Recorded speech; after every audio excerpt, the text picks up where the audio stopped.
Welcome to Is Anybody Listening to Me podcast with Azar and the Meat. It's been a couple weeks since we last had a chance. We're still under the COVID crisis, so we're still doing this remotely, but we're still determined to get together as much as we can. It should be an exciting episode. We finally have a new alcohol to review and some exciting new shows that are finally on TV right now. And football's back, so it's almost back to normal. We're almost back to normal. But someone who's never normal is my partner in crime, Big Meat. How's it going, Big Meat? How's it going, Azar? Yes, never normal, indeed. and yeah, the football is back, but of course we have all the weird postponements and cancellations and whatever you want to call them and rescheduling of games. It's like you never know. Now with fantasy season, we used to always worry about injuries and if somebody's gonna get a DUI like Melvin Gordon did yesterday, and all these. Now we're actually worried what team is going to come down with a COVID outbreak and their game gets postponed. Now you really got to keep an eye on your teams and whether they're going to be rescheduled or not, so you're not stuck with a player from that team that you can't play because they got pushed a week later. It just adds another wrinkle to the whole season. Yeah, and it's interesting because I think Mr. Roper had his first panic attack when his player was at risk of being missing a game, and most of us just have been dealing with it, and after what I saw what Derrick Henry looked like after missing a game and coming back after a weird modified schedule start, he looked like a freight train. So maybe COVID is actually better. Like if you get sure, give him a couple of weeks off. Yeah, look at I can't imagine Cam Newton in the Belichick mastermind who was able to get a bye week for Cam Newton, so he gets him back this upcoming week, and it should be fascinating. Like he's staying fresh. He's an older guy, so give him another few more days of rest. So maybe this COVID thing might it could work two ways. You could have a lot more injuries like week one, or these guys will just come up playing more fresh and more rested and last longer throughout the season. You don't get that. That could be it until somebody else gets COVID on the team. Then what do? I mean, at some point, there's only one bye per team, and I guess you can have another Tuesday night game for some. I mean, I think at some point, if this continues to happen, they're just going to run out of time on where they're going to end up scheduling these games. But to go back to what you said about Derrick Henry, yes, he did get stuffed. His yards per carry isn't great. Now he did score 2 touchdowns. You're mostly referring to the stiff arm on Josh Norman when he stiff armed him into another dimension. That was the best stiff arm I've ever seen. And best meme, because I did see that. I flipped through it and I was trying to show my wife.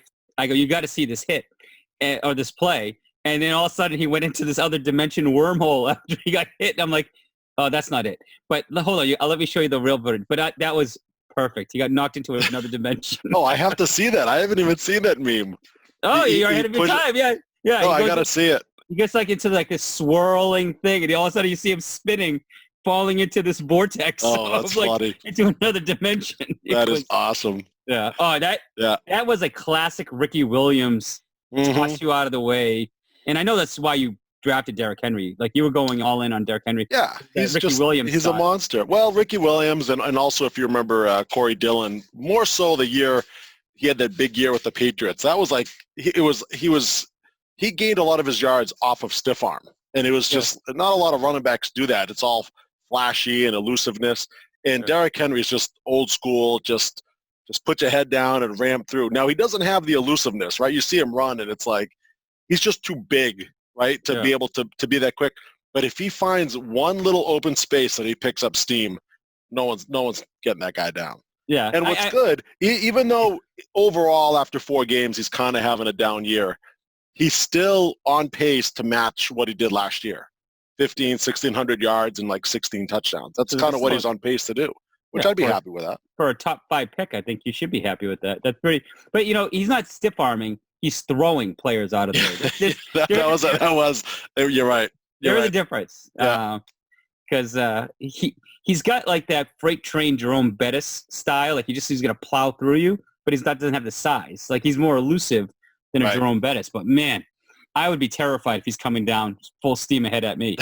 I love it. And you know what I'm hoping for, and I know the fantasy segment is later on, but I want to get my Derrick Henry love out of the way here, is that I'm hoping that the second half is when he turns it on like he did last year. If last year was any indication, he didn't really have a great year leading up to the first half of it. It was the second half where he really turned it on when, the weather gets a little colder and they really start relying on the run a little bit more.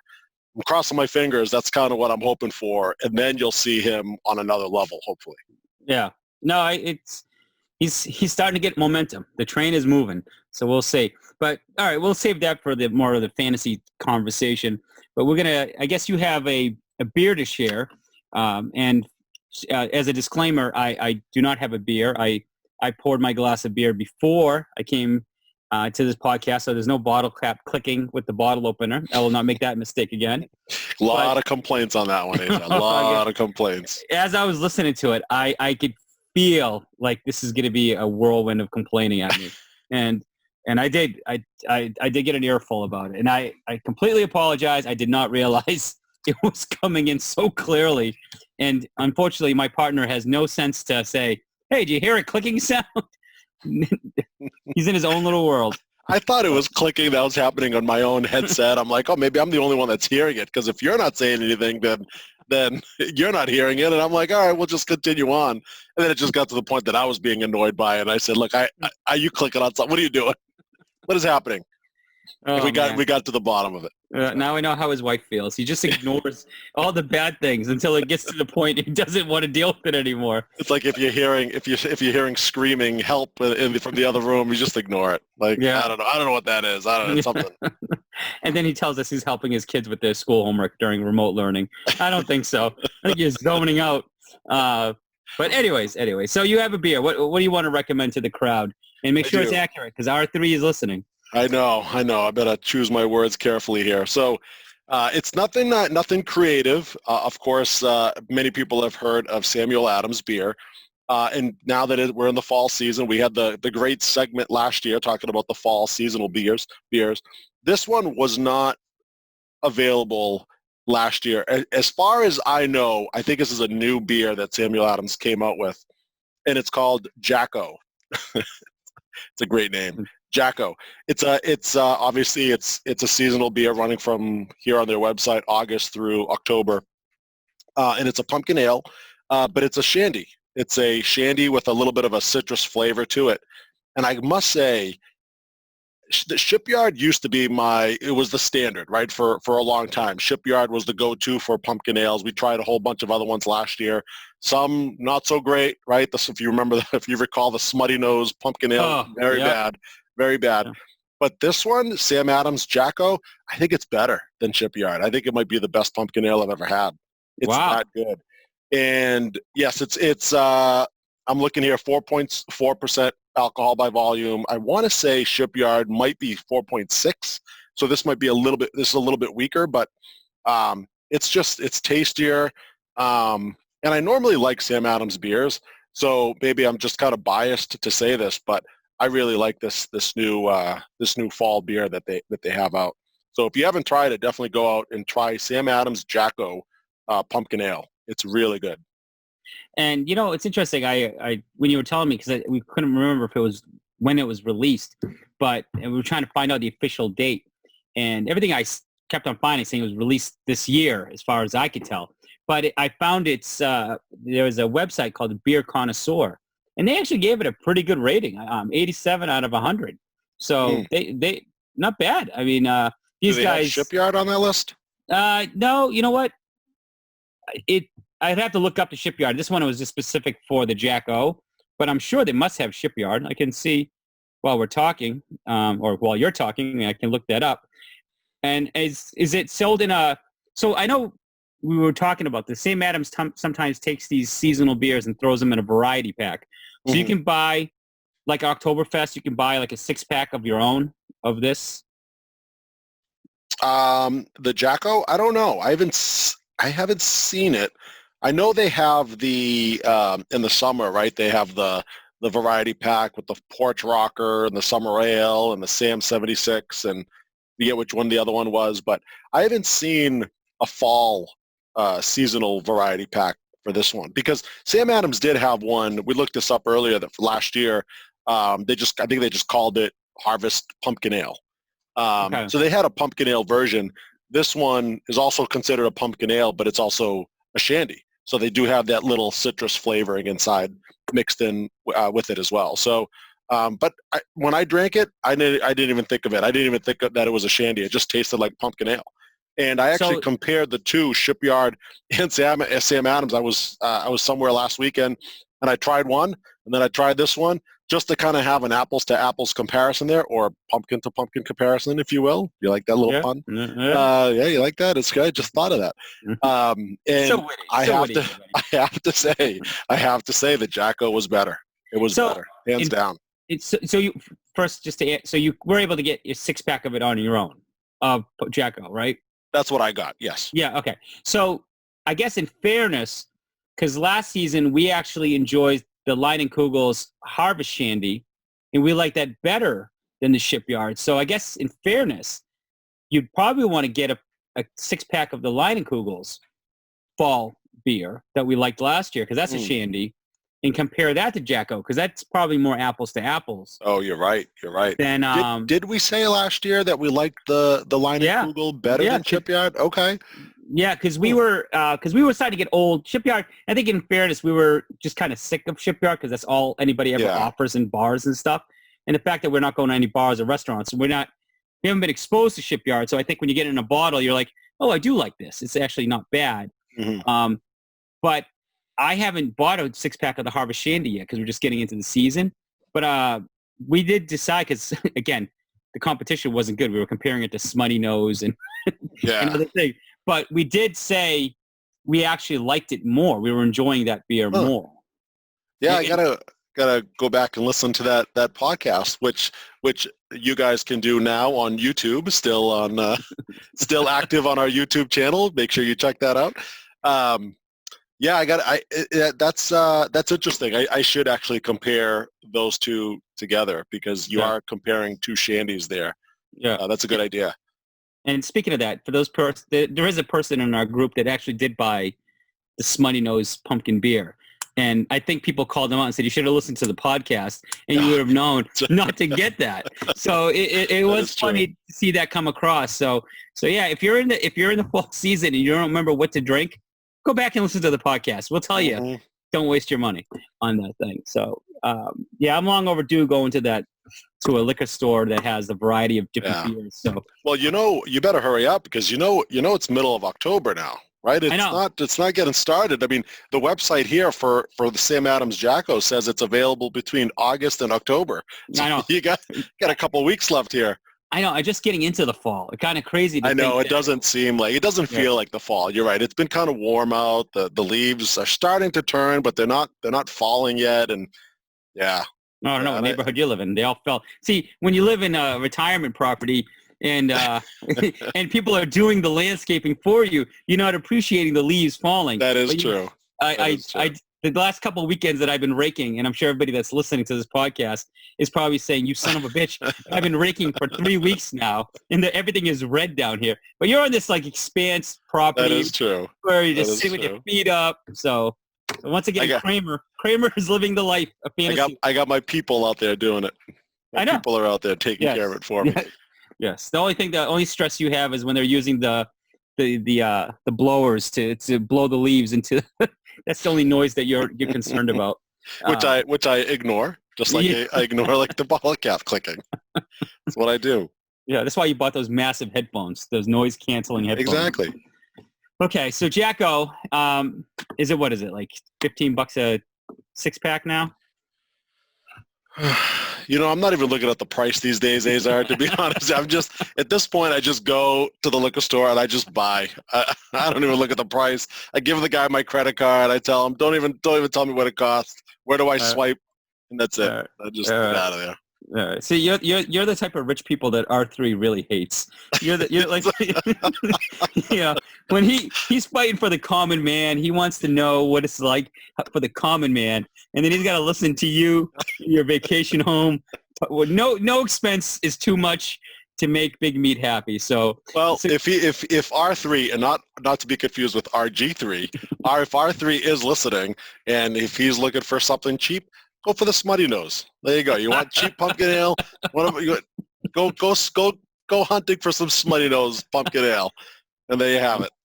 All right. So for you common folk, I'll next time I go by it, I will report on the average price because Big Meat, no money is no expense, as you can obviously tell with this guy. Okay.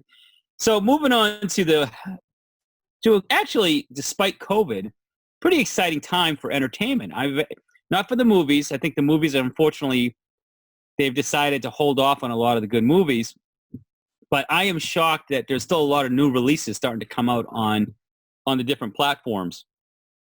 So I'm very excited that we're starting to see things. And even our boys Disney, all that money we spend on Disney Plus for nothing, they're finally releasing some content at the end of the month. We'll talk about that in a second. But just to go back, you started a trend, Big Meat. I think you were ahead of the curve. You talked about The Boys. And all of a sudden, like a week or two later after the podcast, I've seen people talking about The Boys all over the place now. It's all over like Twitter. Like I saw it on Barstool Sports saying that if some guy blogging, like if you're not watching this, you're really missing out. So you started a trend that I don't think you were ahead of the curve before it became popular with everybody else. You already consumed it and were ready to tell everybody about it. That's what we do. Popular. That's what we do here on the podcast. So that's the advantage of this podcast is you're going to get things ahead of the curve before it becomes mainstream. Exactly. Because you'll be like, I already watched this. What are you talking about? Like, yeah.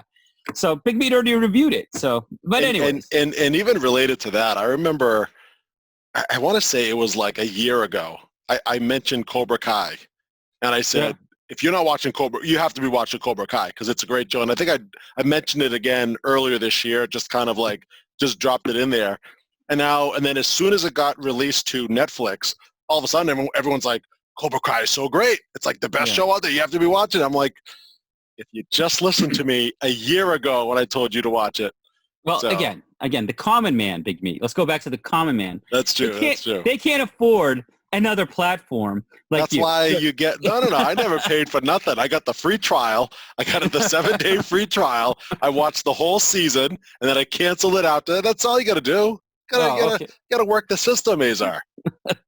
That's how he made his millions, folks. That's right. He cheats where he can. Gotta find the loopholes. The loopholes. But it's interesting you say that because Cobra Kai is one of the most downloaded series. Like when they talk about like Netflix's like I don't know if it said all their episodes, it was in their top 3, and it was in comparison to The Boys because the top 3 most downloaded shows are owned by Netflix, and no other platform has been able to kind of get to that level. But The Boys is starting to creep up to being one of the most downloaded series or shows in the streaming world. I don't know how they categorize it now. I was just reading this interesting article, and it was interesting. Cobra Kai it's not new, but it was just moved to Netflix, and how much it exploded on Netflix. And unfortunately, what is it? YouTube Red I think that was the platform. They couldn't capitalize on a great show. It couldn't draw enough. So I don't even know if YouTube Red is still available.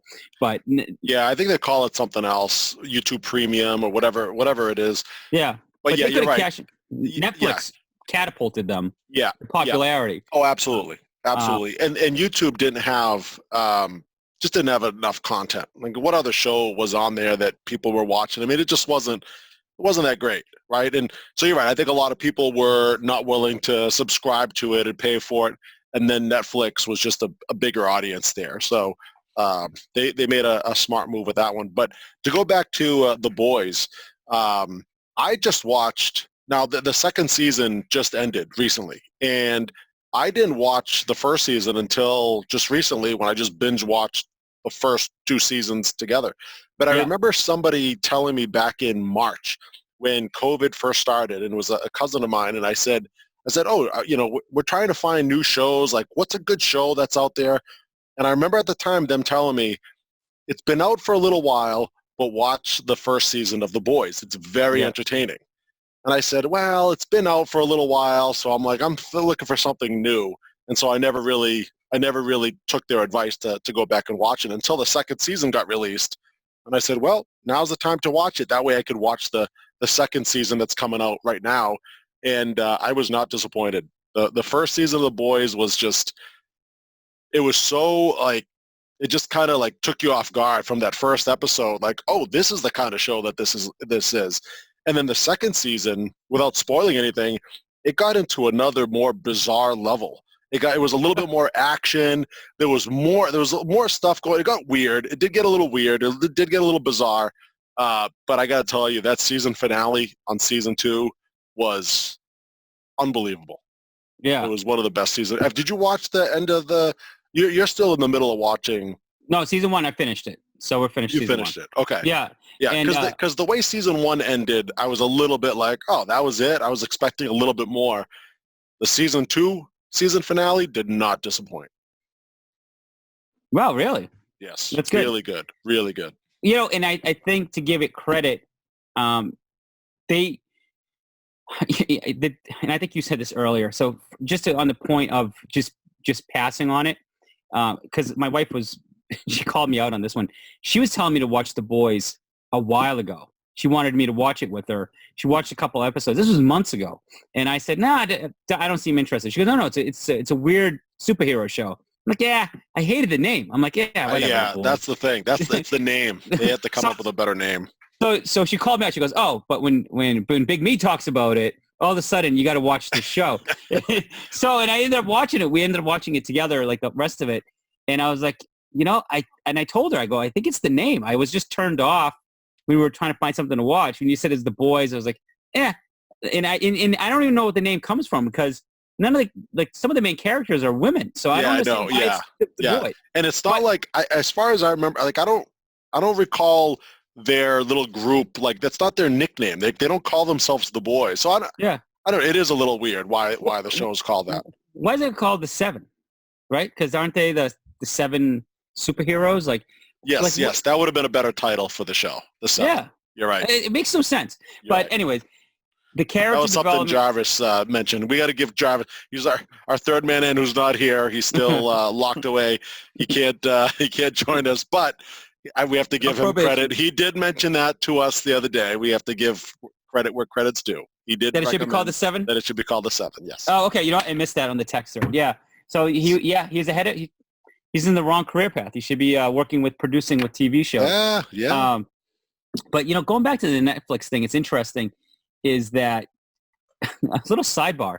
And my wife binge watched this show. She got sucked into it, and it's not a new show. It's been on TV for a long time. But you know, one of the more popular shows that's downloaded on Netflix is that show Lucifer from Fox. It's totally bizarre to me that they said once it got on Netflix, it became like this huge streaming show. And another one that got a lot of ranking is The Umbrella Academy, which I have yet to watch. Oh, yeah. That was one show I did mention. The first season was okay. The second season was really good. I like The Umbrella Academy. Actually, I thought it was a good show. Yeah, it was a good one too. I started watching that one and Doom Patrol, and both I felt were kind of slow. Yeah. And not a lot of action to keep you like sucked in. Where The Boys, the villains, the main villain in the show is so good, so well done. And I got to give credit because the guy on Barstool who blogged about it, he said this guy, if he's not a star in like getting like like an Emmy or whatever for his acting, like he's actually what drives you in the show. It's more than anybody else. You're just kind of curious, what's the next evil thing that he's going to do? And it's almost going back to he's as evil as Ramsay was in Game of Thrones, where every time he was on screen, you knew something bad was going to happen, and you were sucked in because of the villain. And I always find that makes such a great show. Like the villain, a well-done villain on any movie or any show makes it. I agree. I agree. Yeah, I mentioned that last time. I said because of the villain, and there's a couple other villains on the show too, but him in particular, that makes the show better. Like you almost, you hate him so much, but you love him because of the character that he plays. Yeah. And I think that's the difference between a show like this, where it's R-rated, it's gory, there's a lot of stuff going on, compared to, like, let's say, The Umbrella Academy, where you could be watching The Umbrella Academy, and even during the slow parts, of Umbrella Academy, you get kind of bored a little bit. You're like, okay, what is the craziest thing that's going to happen? Nothing major, right? Whereas The Boys, it could go through a little bit of a slow time, and you're still kind of on the edge of your seat, because at any moment something crazy is going to happen, right? Because they could get away with it, because it's more gory, it's R-rated, it's all that stuff. You might see a side boob here and there, where you won't see it on Umbrella Academy. You know how much I love my side boobs. So yeah, the Boys, like, that's the type of show that it is, where you just can't wait to see, like, what ends up happening. Yeah, a lot of gore. If you like gore, if you like death and destruction, and that's a show for you, for sure. Body counts, high body counts. Yes. Yeah, the attention to detail. It's not even just gore. Like, it's the attention to detail in the gore itself. Yeah. Like, they go over the top with it. Yeah, it is amazing. Like, I'm like, is that necessary? Though I need to see every like crevice in a brain that just got crushed. Like, it's just gross. But anyways, I don't want to spoil anything. But when the first girl gets murdered by A-Train, and like, in that scene, that's where I was like, there's a lot of detail in that. What he did and what happened in that scene was just so gory. I was like, God damn, these guys are sick. They're sick people. Little heavy on the male nudity for some reason. I'm not sure what's I said that. I told you. I know. When you asked me if there's any nudity, I was like, I didn't know how to put it. I said, there's some, but not the type of nudity that you might be looking for. Yeah. But I do have to say, there is some female nudity in the second season. I did. Okay. When I came across the scene, I was like, oh, I got to remember to bring this up to Azar. There is some female nudity in it. Oh, okay. To keep us all sucked in. All right, for next season. All right, so everybody, you got to watch The Boys. All right, so that's been out. One series, and it's got some good reviews. I got sucked into The Boys more, but I did start watching The Haunting of Bly House, which is a spinoff of The Haunting of Hill House. Different story, different character. It's another haunted house, but with creepy kids this time. And it doesn't have, so far, again, only one episode in, it didn't have the suck you in power that The Haunting of Hill House did. Like, after the first episode of Haunting of Hill House, it was had you kind of jumpy, kind of like scared kind of show. This one, maybe they're just a slow build up. I just didn't find it as quickly sucking me in. So I got to give it some more time, because I felt that way with The Boys. I was kind of into the first couple episodes of The Boys, and I think you guys said give it 3 or 4 episodes and you'll get in. And it's funny because it seems like to be a Netflix thing, because even The Witcher, I was kind of bored after the first or second episode, but once you kind of get through it, the show just takes off. They spend so much time on character development, building the characters, that you kind of did it though. The Witcher. Yeah, did it? Yeah. Well, The Witcher.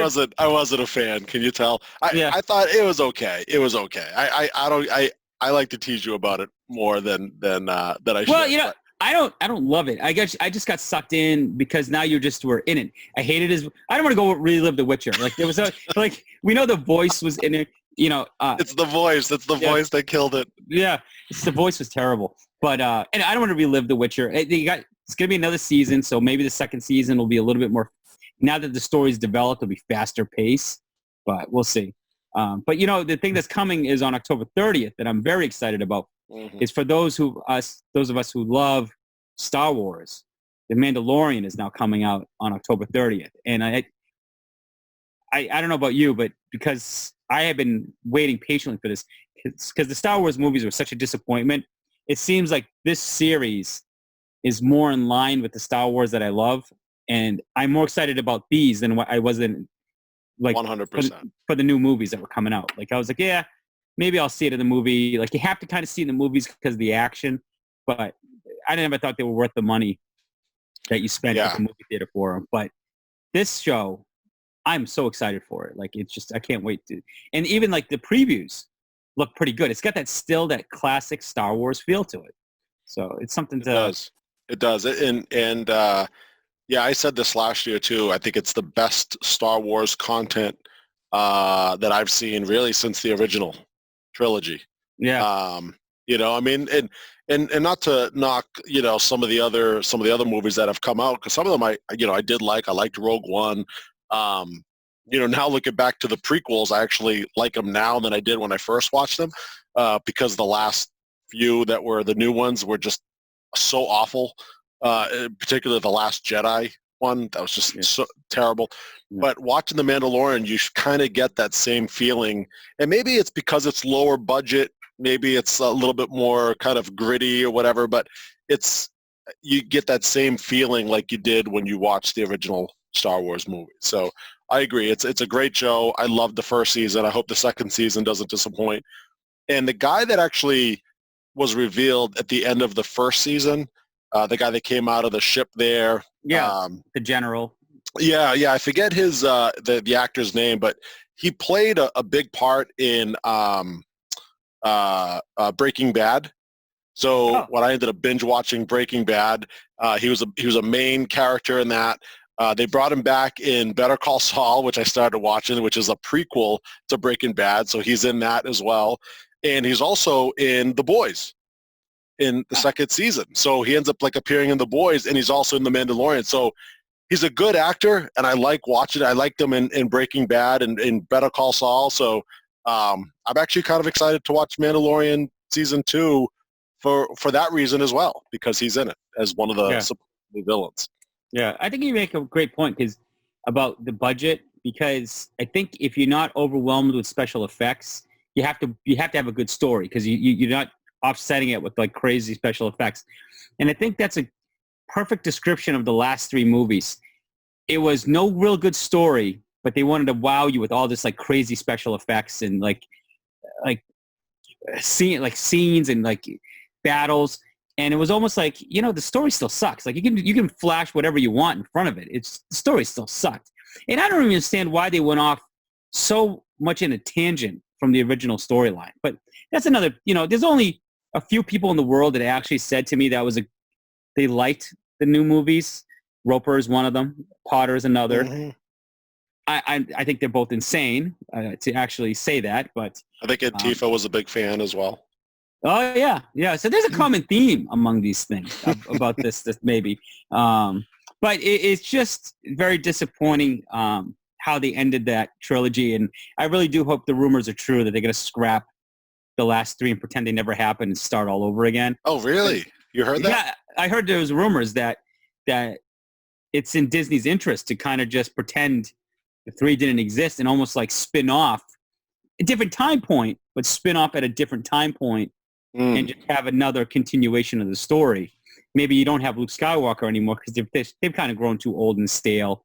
And Princess Leia has passed away but in real life.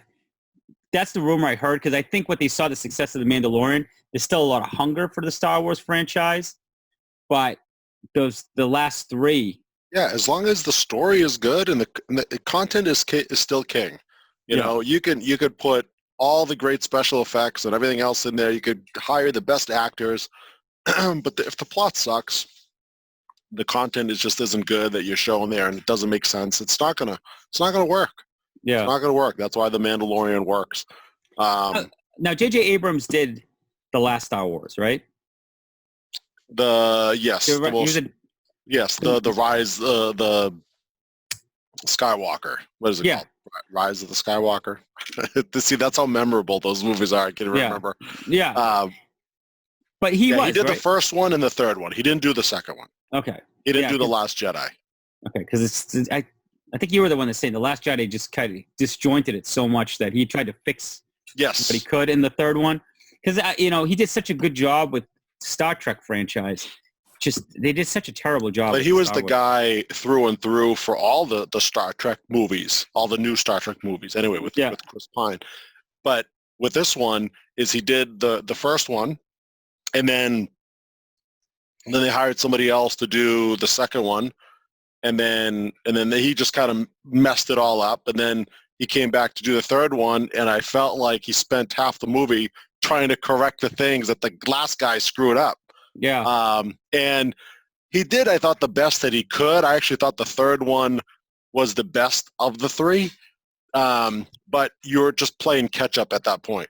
You know, you were just trying to spend so much time correcting all the stupid things that they've done in the last movie, and you could even say even the movie before that, that it just didn't flow. It just didn't seem like it made a lot of sense.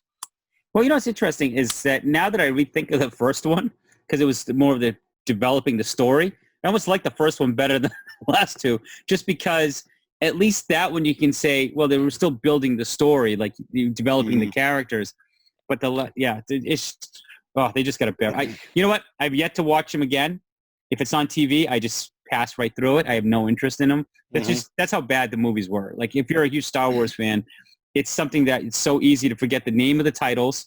And I don't remember the damn names of the titles, but I just remember The Last Jedi because I hated it so much. And that's because if it's either you love something or you hate something so much that makes it memorable. Everything in between is just irrelevant. So, yeah. Anyway, we went on, started talking about those terrible Star Wars movies. Hey, Mandalorian, October 30th. Let's look forward to that. And see some more Baby Yoda. That's what I'm excited about. We'll be reviewing that as soon as that comes out. I'll be well, they drop that on a weekly basis, right? So you're not even binge watching that show. Yes. Is it on? It's on Netflix, right? No, it's Disney Plus. Disney Plus. That's right. No, yeah, they do it weekly. You're right. Because The Boys was the same way with Amazon Prime. It dropped every week, and you had to wait. Yeah, that's what I heard. And Netflix, they're going to do that for season 3 of The Boys. They like that it draws you in on a week to week to their platform. Honestly, I think it's smart to do that way. To do it that way, I don't know. I kind of, because I got caught up with The Boys up until like episode 5, and there's 8 episodes in the season. So I did have to wait 3 weeks, right, to finish episode 6, 7, and 8. And it did kind of suck me in. I was like looking forward to it. It was building up, as opposed to if I just watched all 8 episodes and then it would have been done and over with. I don't know. I think it's a smart approach, even though most people would prefer having them all released all at once, because that's how people want to watch their shows now. It's just they want to watch them on their own time. They want to do it, watch them all at once. But I think the streaming service is smart in making you wait week after week. Yeah. I think that is, whether you like it or not, I think it's smarter for the interest to build up over a course of a couple months. Yeah. No, it's interesting. I'm just wondering if that's because you're more patient with now, because I don't know, because there's not as much content or competition. Like there's not like you're competing with movies. The only thing that's really competing for your time right now, there's not a lot of good TV shows. I can't think of anything on network TV that I watch. Like I can't even tell you a show that's still on network TV that has captured my attention at all. Yeah. I don't watch anything other than sports on standard network TV. What a disgrace. There's nothing. There's all their money. Not much. Yep. They can't produce a single product. And I took your advice from a podcast we did a while back. I officially cut the cord, Azar, and I got rid of DirecTV. I said, screw them. What a nightmare DirecTV was. Their service sucks. I asked them to come out. They never showed up. I rescheduled. The guy never showed up again. I just got to a point. I called them up. I said, cancel my service. I've been a customer for 17 years. Just cancel it. They're like, well, we could send somebody out. No. I've been down this road. Cancel it. And DirecTV is going away anyway. They're switching over to the new AT&T streaming service. Yeah. I said, nope, I'm not giving you any more of my money. I canceled it. I downloaded Fubo TV, the streaming service. They have all the main channels, all the network channels. They have all the channels that I watch. They have ESPN, NFL Network. Fubo. That's interesting. Yeah, NBC, CBS. They don't have ABC, but again, if you're not watching anything on ABC, big deal. It's got Comcast Sportsnet or the Comcast Sports channel. Nesson. They got that. Yeah, AMC for those people who like watching The Walking Dead. Paramount for those people who like watching Yellowstone. So yeah, Fubo TV was the best of all the options because it had all the channels that I like. That's interesting. It's much more diverse than Hulu. Now, what about like their on-demand stuff? Does it have on-demand content? I don't think so. No. Oh, so that's a difference. Okay, Yeah. it's okay. Yeah, it's straight up just network television channels if you want to just save a little bit of money. And I'm saving money from that to so I just said I don't need DirecTV anymore. I'm just gonna get Fubo. They have like a DVR service as well. You could store up to I forget how many hours. I want to say like 250 hours of programming that you could record. That's a great tip. Okay, I love it. Yeah. Because you mentioned like shows on regular television. I'm like, even Fubo, I'm like going through. I'm like, is there anything that I need to record that I watch? Like, nope, nothing. It's just absolutely there's nothing on television right now that I watch other than sports, and I just rely on Netflix, Amazon Prime, Disney, Disney Plus, and that's it. Yeah, I got HBO Max, which I enjoy. Because I get it free with AT&T because of my phone service. But that's interesting. Yeah, I didn't even heard about that. That's something to keep in mind because the Hulu stuff, the on-demand's okay, but it's all commercials. So much commercials. So sometimes I hate it. Sometimes it's actually HBO Max has a lot of the stuff that I like with no commercials. So it's just and Disney has a lot of the old shows. It's just interesting. You have to mix and match your platforms, but you definitely save a lot more money. All right, we went on a long tangent on entertainment, but you know what? It's been so long since we've had things to talk about that are good in entertainment since COVID started. So it's kind of worth taking the time to talk about it. But let's get into the fantasy season now. So another exciting thing, we got football. I think that's what makes it feel more normal. We're drinking our fall beers. Well, at least Big Meat is right now. He's already jumping into the fall season. Mm-hmm. But now fantasy. We're 5 weeks into the fantasy season. Yeah. We talked about it in the beginning. They've done a good job despite of COVID. I still like the product. I think the product has still been good. The COVID stuff is starting to creep around and it's messing up the schedule, but it hasn't. Other than I think the Patriots game being the first game that actually officially canceled and moved. Well, no, I guess the Tennessee and Pittsburgh game was the first one to get canceled. That was the first one. Yeah. So that was the first one. Now we got another one. We're probably going to see some more over time as these cases pop up here and there with these guys, which is so funny because they're asymptomatic. They don't even know they have the virus. And because they're doing so much testing, they're like, hey, by the way, you got COVID. Oh, I do? Yeah, you got to get shut down. Oh, by the way, everybody shut down. And it's like, you kidding? I haven't heard anybody that actually has symptoms. Have you? I haven't heard this Tennessee player got sick. He's fighting it. Cam Newton's got it. And Stephon Gilmore's got it. They never talk about it. Yeah, man, it was tough to fight it. Nothing. But it's funny. It's a disease that they're not getting sick from it, but because they have the virus, because we're testing so much, we're shutting you down. It's so weird. It is such a weird time in history. I think in the future, people are going to look back and say, what the hell is the matter with you guys? What are you guys doing? This seems insane.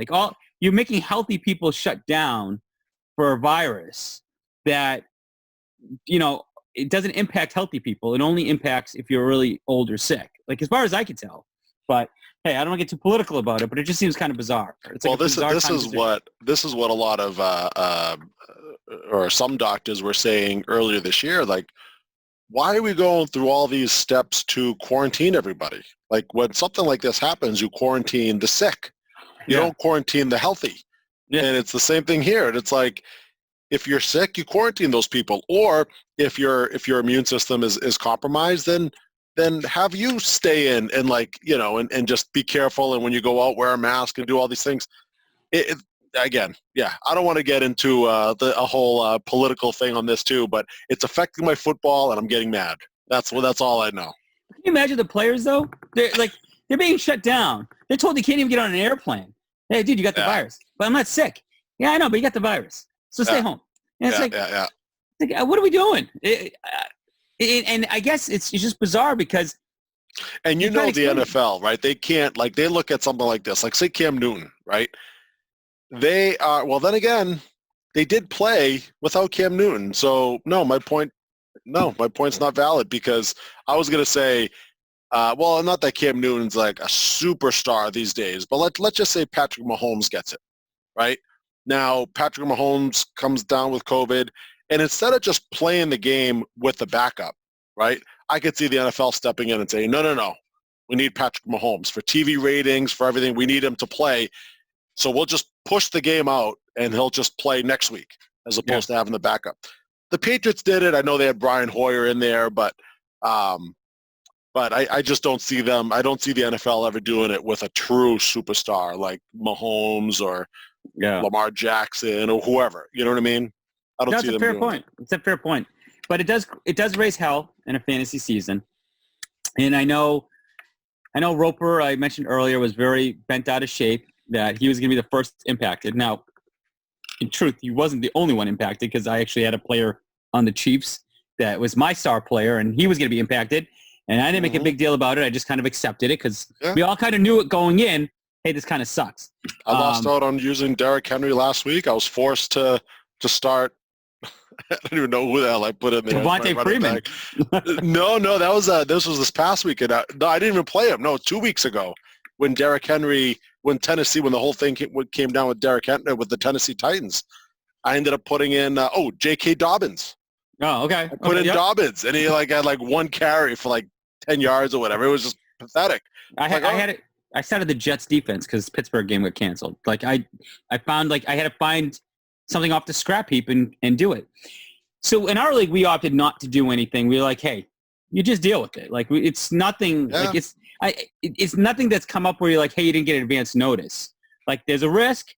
You take the risk. If you missed out, you missed out. You took the risk, right? It's just if someone was questionable to play and you put them in and it's a Sunday night game and all of a sudden your players already went, well, you knew he was hurt. You took the chance, right? So COVID's the same thing, at least in my opinion. But I know some leagues, they have, and I heard this fantasy show that I listen to, they did say for their league is that you have to announce your player that you want to swap out in advance. So if you know Mahomes is your player that he might be at risk for the game getting canceled due to COVID, you got to give your backup. So if it's Phillip Rivers or whatever, so that way if the game's canceled, the commissioner just swaps out. But I look at that and say that's just a lot of work for the commissioner. So what if there's a game that impacts a lot of us, or what if there's 3 games that are impacted?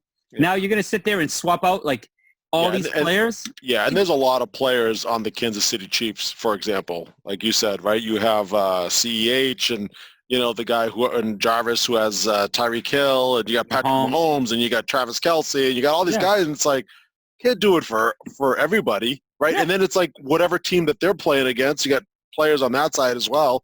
Before you know it, you're talking 7-8 different players. It's too much. It's too much. Use your backup. That's why we have backups. Look, I lost out on using Cam Newton. I was forced to start Tom Brady. He ended up performing great for me because he threw for 5 touchdowns. So it was great, and I ended up beating Roper because of it. So I'm actually thankful that happened. But this past weekend, I was forced to use Tom Brady instead of Cam Newton, and he didn't do so well for me. So everybody gets screwed. You just got to kind of throw the players in there. And again, Derrick Henry, I did get screwed with that too because last week when I had to bench him and put in J.K. Dobbins, who did absolutely nothing. So, yeah, everyone's going to get screwed by it at some point this year. Yeah, it's inevitable. I agree. And that's kind of why I see the argument on it. And so if you're a fantasy league and I can see you can argue both sides, I get it. I just think it's just going to get messy. Right now we're only getting 2 teams impacted. What happens if it's 4 teams? It'll be just this shit show. And then it's just this big convoluted, well, put that guy in. Oh, I forgot to announce this guy. Oh, you guys know what I meant. And it's just all right, so now we're going to play this game. What if you didn't get it in on time? We're supposed to believe you. And, it's just a shit show. And I think it's still early in the season, and you're seeing these players pop up with COVID here and there. It's only, now that it's happened, right? It's early in the season, and you can kind of work it in, right? Tennessee had a Tuesday night game, which was really it was kind of fun actually to watch a Tuesday night football game. I have to admit, it was actually kind of neat. I wish they actually had a football game every day of the week. I would love it. But you had to move some teams around on bye weeks, right? At some point, they're going to run out of time. They're going to run more teams are going to have outbreaks, and then all of a sudden, what do? Like they just going to keep moving teams to play on Tuesday night, or like I said, unless they extend the season at the end of the year. My fear is that it just gets so out of hand. It just gets to the point where they're like, we just can't do this anymore. We have to cancel the season. Yeah, and that's when you'll see angry meat come out. Yeah, we've seen R3. We've talked about Angry Jarvis. Angry meat will come out if the season gets canceled. And for those that do not have never witnessed an angry meat, it looks like Donkey Kong. So just be careful. Yes. I like throwing barrels. Let me just put it out there. Yeah, Oscar de la Meat. He likes to knock things out and then throw barrels around. So exactly. I think it might get ugly. I'm hoping it doesn't get out of control. But hey, maybe there'll be a magic vaccine that comes out and saves the day. Like that's the only thing we can hope for now because it does. I know you're hoping for that. I am hoping. Well, I'm not going to say anything. From one particular company, anyway. Yeah, we won't name any sources. I'm looking to live the life of Big Meat. So that's I just got to get out there. I want the opportunity to sit back and binge watch and right. Go to the liquor store and don't look at the price and just buy whatever you want. Shop without a care in the world for prices. That is every man's dream. That's right. That's R3's dream, but he'd rather text the hell out of you and take it out of you. This is why we take our fantasy season so seriously, because there's a little bit of money on the line, and that could help pay for some of this stuff. So. Yeah, and you know what? Your other league isn't going on this year, right? Which is It isn't. That's my big money league. I'm still owed from last season. Actually, that reminds me. I should go after that commissioner and collect my money. Where the hell's my money? It's freaking October. I won this thing last December. What the hell? What a deadbeat league you're in.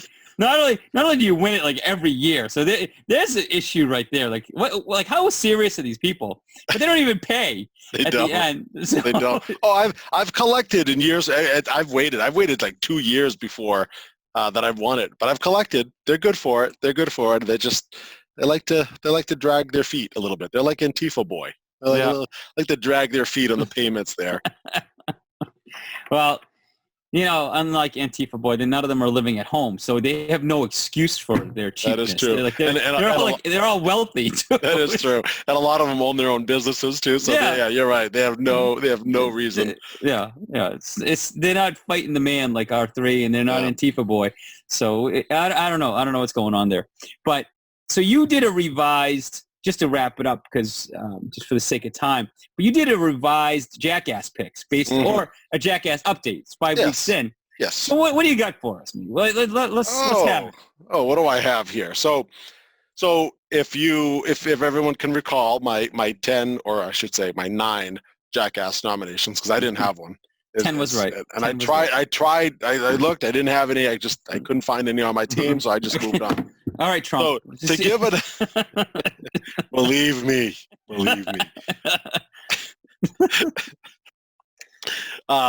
And so we'll go through some of the names really quickly. And I just wanted to kind of go back and just say, okay, how are they doing? I had no idea. I'm like, I know some of them were terrible, but I went back and just said, all right, let me just kind of look at these players after 4 or 5 games that they've played and kind of extrapolate that over a 16-game schedule.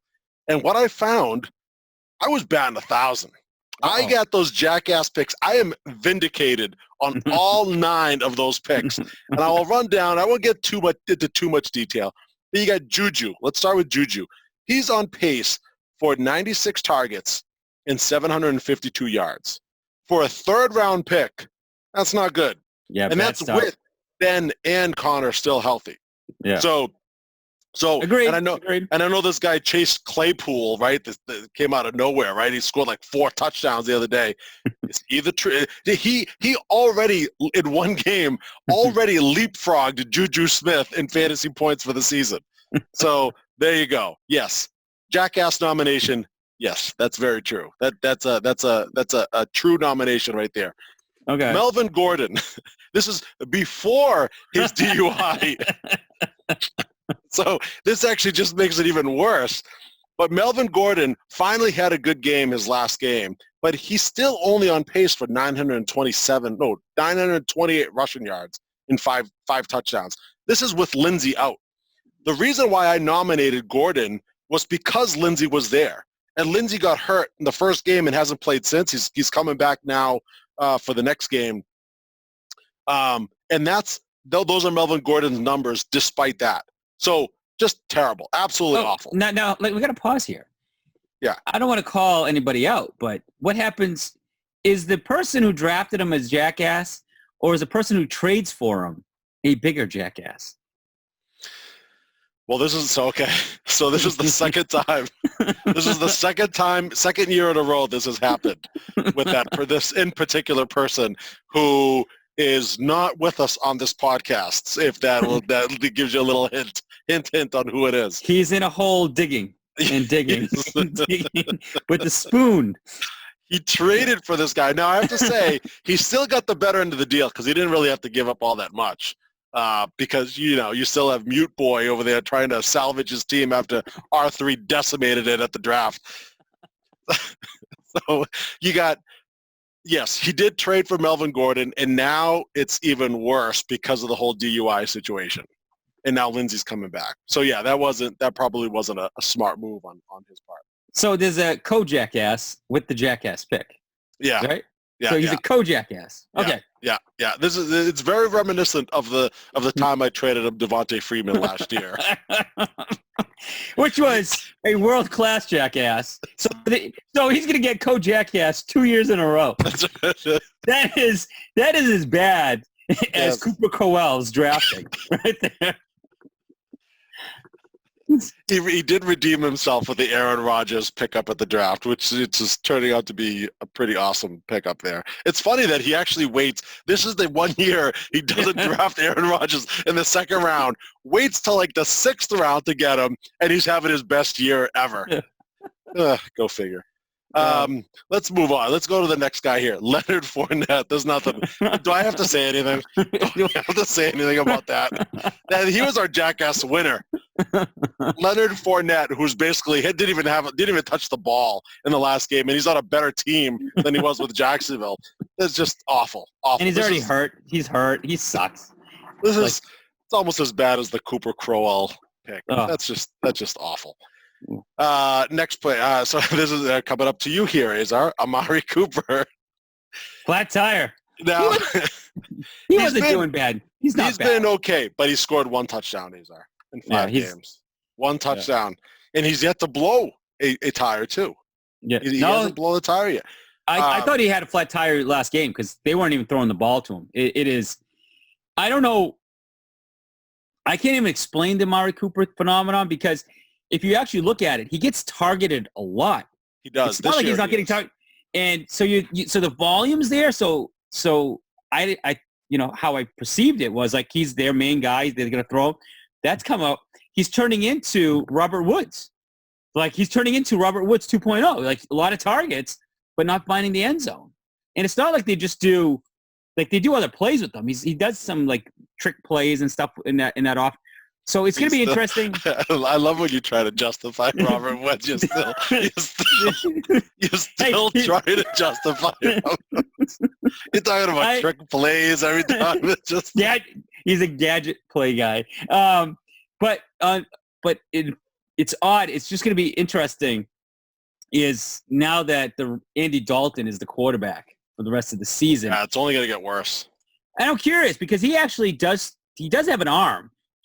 He's actually on a good team now, and he is actually got a strong arm. Mm-hmm. Is it possible Andy Dalton could keep – I mean, Dallas wasn't doing great anyways. The whole division sucks, and they're not doing great because their defense sucks.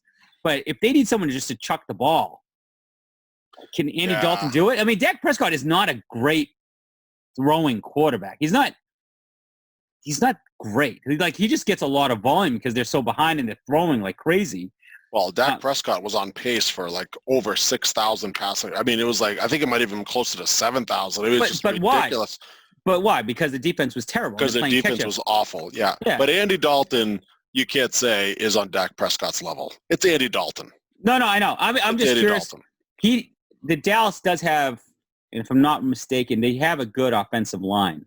But I think I'm just curious, are they going to lead more on Ezekiel Elliott? Or is Ezekiel Elliott going to suffer now because they're just going to, say, fuck it, we'll just plug the holes and just force them. So, I love that I got to your pick, Amari Cooper, for you to go on a tangent talking to just try to justify why he wasn't a jackass pick. Can I move on with my jackass nominations? No, but he's nowhere at the same caliber as Fournette, as Juju. I mean, it's a weird recommendation. You're like, yeah, he's a jackass. I'm like, but he's doing okay.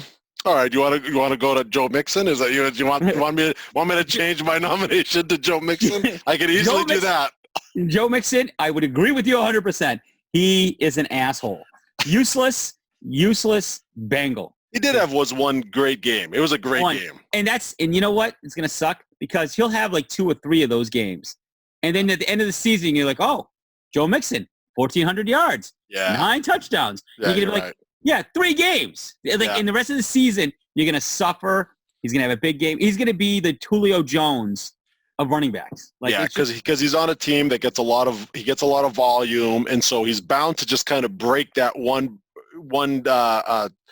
He's going to find the opening and at some point and run for 70 yards or whatever, and then all of a sudden his numbers get inflated, and all of a sudden you're like, oh, at the end of the year he had some good numbers, and it's like, no, yeah, it was only over 3 games because he happened to play some shitty run defenses. Yeah, and now I will tell you, for anybody who drafts Mixon next year, what you're going to hear is every jackass expert, they're going to say, well, look at the number of touches he gets, look at his yards.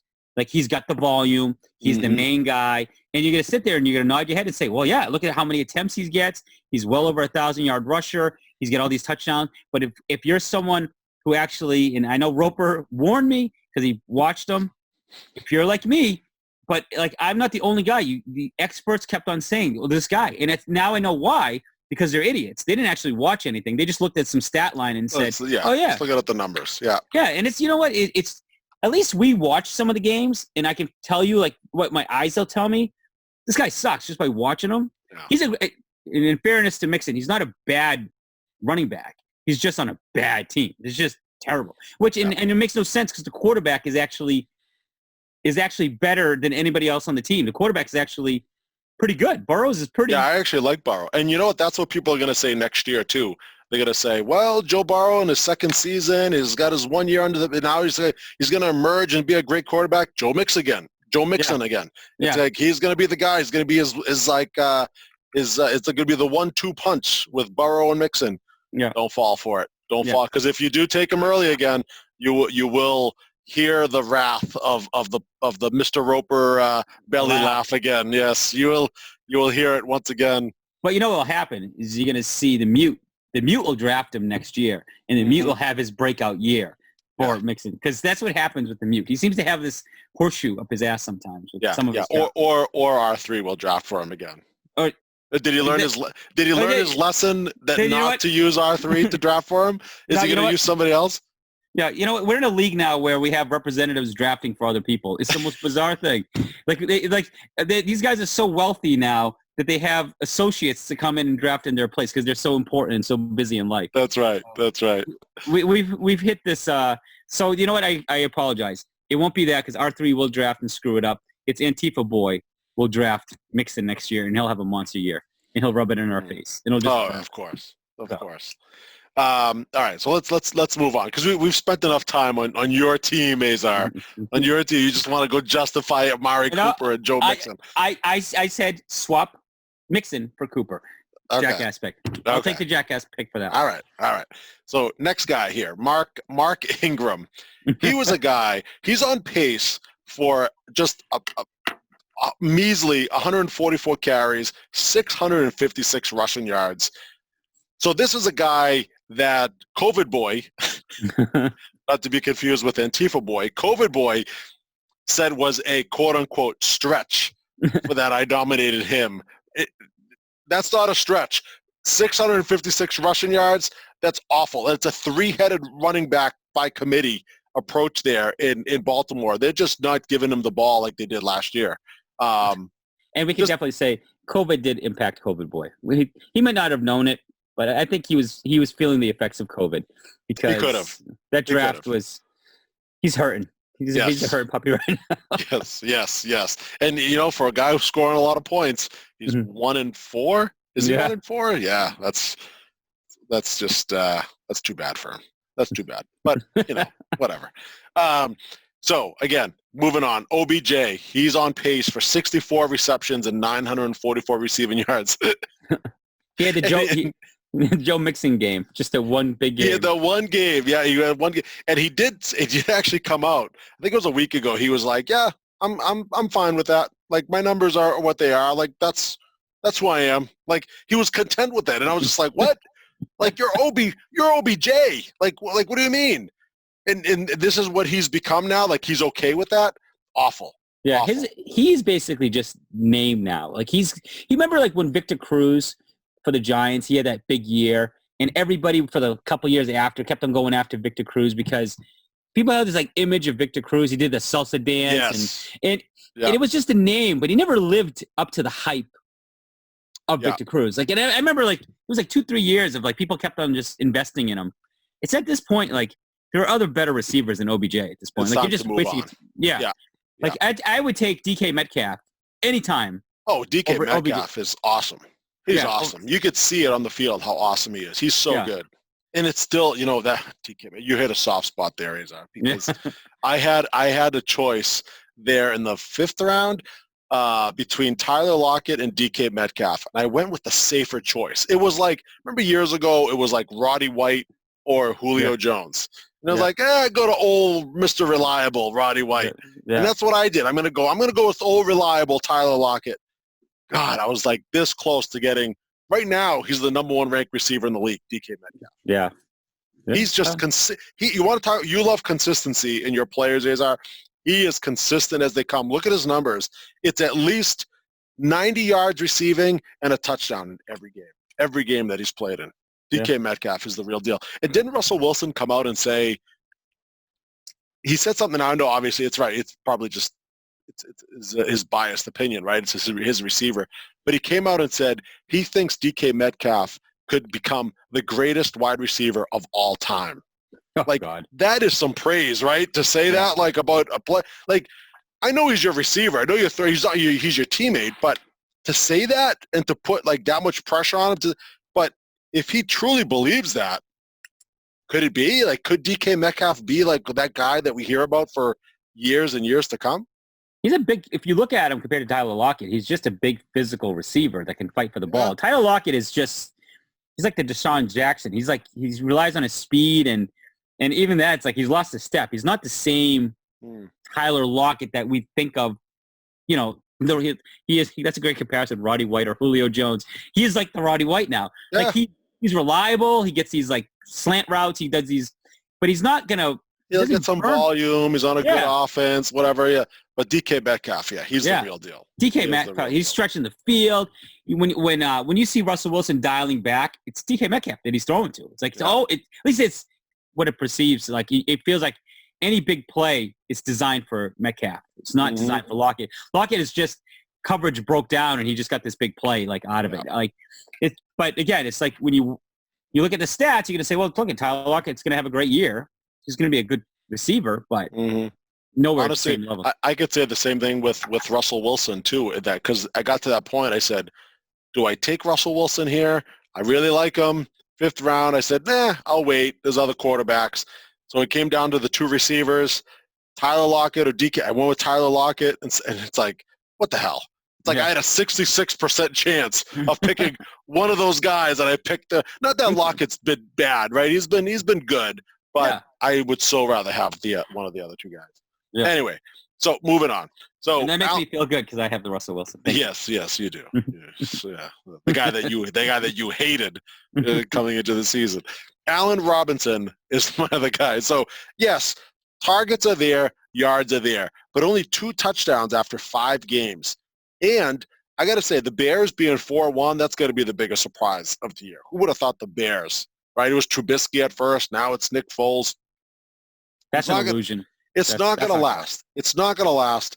And I just don't think Robinson right now, right? He's top 10 receiver. I had this with the text that the Combine had sent over. Combine boy. He said, well, he's a 7th-ranked receiver. Yeah, now.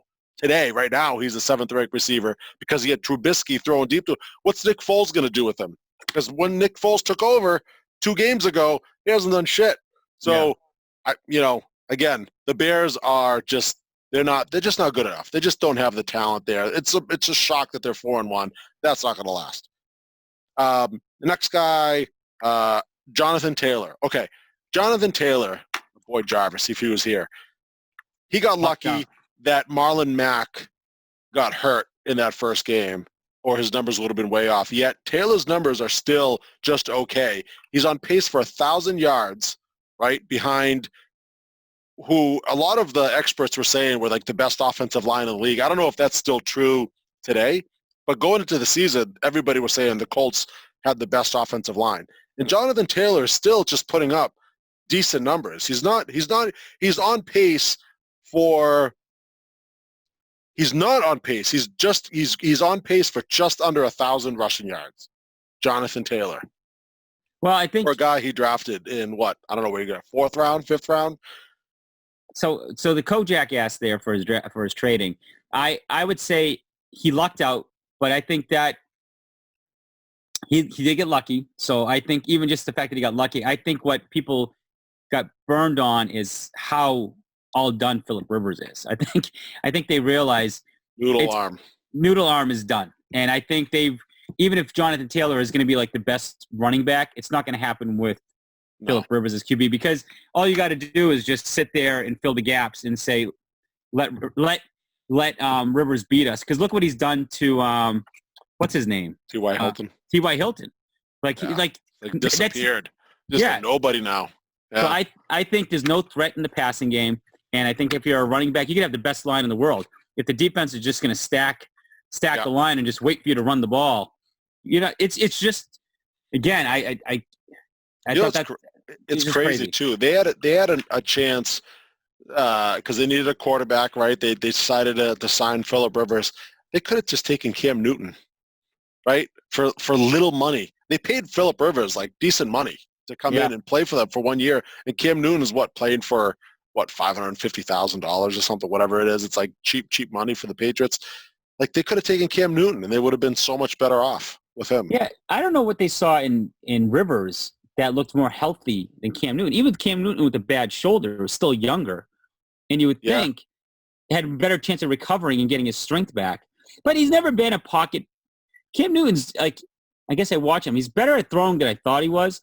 But maybe they just wanted a traditional like drop back quarterback. That's maybe, I forget the name of the head coach. Isn't it Frank Reich, the coach there for their, the heck's the name of the head coach there? I forget the name of the head coach. I'm not going to say a thing because I know Jarvis is going to, we're going to hear it from Jarvis. I know we are. Yeah. Like, the head coach there is Brian, whatever, like showing Smo and he's going to like make a big deal about it. I know he is. While he's there locked up in his dungeon there. Yeah, you know what? Himself out. R3 would be proud. And it is Frank Reich. He is the head coach. It is. All right, there you go. Yeah. Good job, Izzy. Yeah. And he is, if I'm not mistaken, he used to be a quarterback in the league. So I think. Oh yeah. So with the Bills. With the Bills. So that famous comeback game, right? That was Frank Reich that did that famous comeback game. So I would argue that maybe he was just shopping for a guy that's more in his mold, a drop back quarterback, and maybe that's what he went more comfortable with because that's what he knows. I don't know. Maybe. Or maybe it's just the name, right? It's Phillip Rivers. He's like, well, he's still got a little left in the tank, and then it's like, no, he's got nothing. Yeah, because he's still sticking with – because there's a quote here that Frank Reich is still sticking with Phillip Rivers as the quarterback. So obviously the quarterback play is an issue. So – again, there's another guy that I would say, it's a jackass, but I think he lucked out. It's not as bad as there's worse ones out there. You mean with Jonathan Taylor? Yeah. No, I disagree because like I said, he's still not even on pace for 1,000 yards Azar, and that was with Marlon Mack getting hurt early in that first game. What if Mack was there? Would he be on pace for 900 yards, 800 yards? Not good. Not good. He listened to the experts, and he was good. Wrong. But it worked out. We'll see. He's going to come back and rub it back that he is starting, and what have, would have, could have, all that crap. So yeah. Well, now he's got to start him because Melvin Gordon ain't going to start. That's for damn sure. So last guy I have on the list here, James Conner. So okay, he started his first game here. He had 9 yards on 6 carries. He did have 2 big games the next 2 weeks, right? And then went back to suck it again after that. So he, again, just like Jonathan Taylor, on pace to not go under at that, but barely crack 1,000 yards. It's like just over 1,000 yards rushing, which he has yet to do in his entire career. He has yet to rush for 1,000 yards. And this is with Juju still healthy, Ben Roethlisberger still healthy, and he's got his own injury concerns as well. Conner does. So, and it's just not going to last. So for him to basically say, all right, at this pace, he's going to just barely go over 1,000 yards, not good. Not good numbers there for James Conner. And I guarantee you, either he's going to miss a game or two, or Ben's going to miss a game or two, and it's just going to lower those numbers even further down. So there you go. My 9 for 9 batting 1,000 Azar. I usually, I said I usually hit on 7 or 8 of these, but 9 out of 9, that's pretty impressive even for myself, if I don't say so myself. I got to say, they're hard to disagree with, Big B. They are jackasses. Like I said, I swapped mine out for Mixon because I think Mixon is the true jackass in my team. Mm-hmm. So you could say I'm 10 for 10. How you 10 for 10? Which one? You didn't nominate yourself, so you cheat us by not questioning your. I didn't find any. You don't have any regrets. I didn't say yes, I do have a regret. Not taking DK Metcalf over Tyler Lockett. So at 2 and 3, you have no regrets, huh? No, I feel confident in my team. I feel I have a lot of confidence. I feel like I said, Derrick Henry is gonna have a strong second half of the year. I still like the Drake. I don't love the Drake. I'm not there to quite say I hate the Drake yet. I was just gonna say, I like the Drake. I think he's bound to have some big games for me here and there. And don't forget, Azar, I do have the first waiver priority. I'm still sitting on that. So the Drake. So you're playing Devontae Freeman in your lineup. So the Drake is so good. He's so good on your team. He's my flex. All right. So let me tell you. He's my flex. How's Julio treating you right now? Oh, he's injured. He got hurt. He got hurt. What do you want me to do? There's nothing I can do there. He got hurt. Let's see. Typical Julio. Game 1, 15 points. Game 2, 2 points. Yes, Game he got 3, hurt. His hamstring. So you've gotten a total of 20 points out of Julio. When did you draft Julio? In the second round. But that's where he was projected to go. That wasn't like something where I was like, oh, I'm going to take a risk on him and take him like early in the second round. No. I took him late in the second round. You can't play. I could argue Mixon was projected to go in the second round, you jackass. Jackass is a jackass. No, nobody was taking Mixon in the second round. Nobody was taking. That's not true. That's not true. Oh, see, this is where we need Roper on this podcast because his belly laugh would come out again. Nobody was taking Mixon in the second round. You bet on another Atlanta Falcon, and you got burned again. No, what I should have done is taken Ridley. That was another one. So I read all the things that were said. Well, Ridley, this is going to be his next. This is going to be the year he steps up, and Julio Jones is going to take a step back. And I said, no, I Julio Jones all the way. He's still a freak out there. And of course, I was wrong. So what this proves, because you originally told us you passed on Julio for Roddy White. Now you passed on Ridley for Julio. So that's right. It just shows. I'm still hanging on just a little bit longer than I should. And you know what? It's interesting because now your wife can I can agree with your wife when she says you don't learn.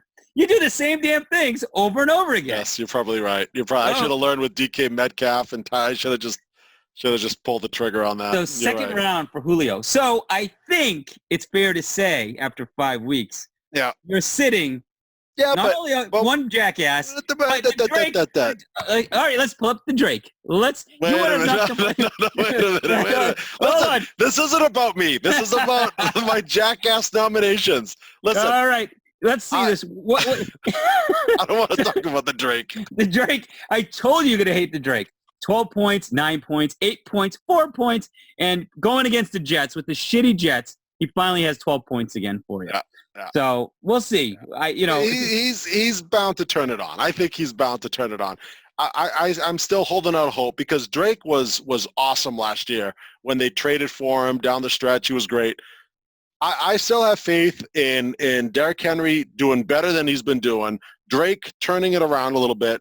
I still like Tyler Lockett. Julio Jones is coming back. It's not a season-ending injury. He's going to come back. He'll be back. I think he's questionable to play this weekend.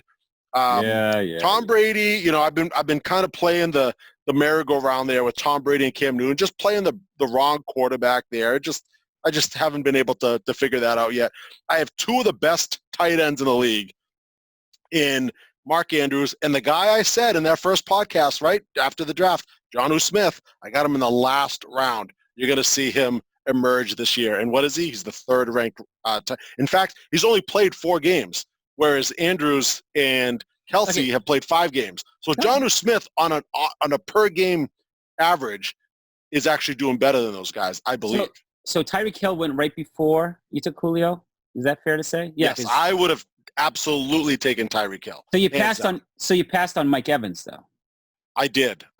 And I was right about Mike Evans on the podcast saying, if you're a good receiver, you're a good receiver and you should draft Mike Evans. I just thought at that point there was still a little bit too early to take Mike Evans over. All right. I'm just curious. In hindsight, yeah, looking back now, it's like, yeah, would I have taken absolutely, of course. Hell, I would have taken Kamara at 4th overall, like knowing what I know now. But that's not how this thing works, right? You kind of look at the players and you say, all right, that's pretty good value there, and you take them. So you passed on Kittle for Julio. I did. I wasn't a big fan. I love my Kittle. I do like my Kittle. I just didn't like what was going on with San Francisco this year. I just didn't like their receivers. I didn't like what was going on there. And I still loved Mark Andrews, and like I said, Jonnu Smith was a fan. I was a fan of him. I thought there were a lot of tight ends this year. A lot of tight ends. So I didn't want to. I was going to say you passed on Godwin. You just missed Godwin, but he got hurt. Yeah. He's only had, he's basically got the same numbers as Julio. He's only got 2 more points than Julio. So I can't shit on you for that. Oh no, he's got almost exactly the same amount of points as Julio. So Godwin, that's a wash. But Julio, that's it. In those 5 rounds, that's it. So the Drake thing's great. And Julio. And you know what's funny is Mr. Combine is going to listen to this, and he's going to be like, you're shitting on me for Allen Robinson, and you drafted Julio Jones, and I think I got more points out of Allen Robinson. Yes, but that's not the point. The point is that where I drafted him, where the average draft position was. I got Julio Jones where he was supposed to go. All right, Allen folks, Robinson was not. He's changed the dial. You changed the argument dial, folks. Get ready. So now everybody is going to be texting us in a swarm. Can we go back to talking about Joe Mixon again, how bad Joe Mixon is? Wait a minute. First, speaking of which, I do actually, before we close out this podcast, I do want to just mention, because it's very important, and it's something that I've been waiting to mention this whole podcast. Do you know who's in last place? Oh, Mr. Roper. Mr. Roper. Yeah. I love seeing that 1-4. 10th place. I love it. I love it. This would make it. I think this would make it 3 out of the last 4 years he comes in last place. Yeah. Well, you know what? He won't be listening to us in the shower anymore. He's going to be he's pretty much going to zone us out until the new year, because once he goes 1-4, he's done with fantasy and he hates all of us. Oh yeah. No, he's checked out. And you know what? He's got Mahomes on his team. How do you go 1-4 with Patrick Mahomes on your team?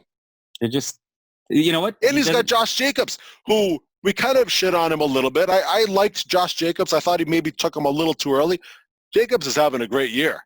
Yeah. And he's got Jacobs and Mahomes, and you're 1-4? Yeah, just bad luck.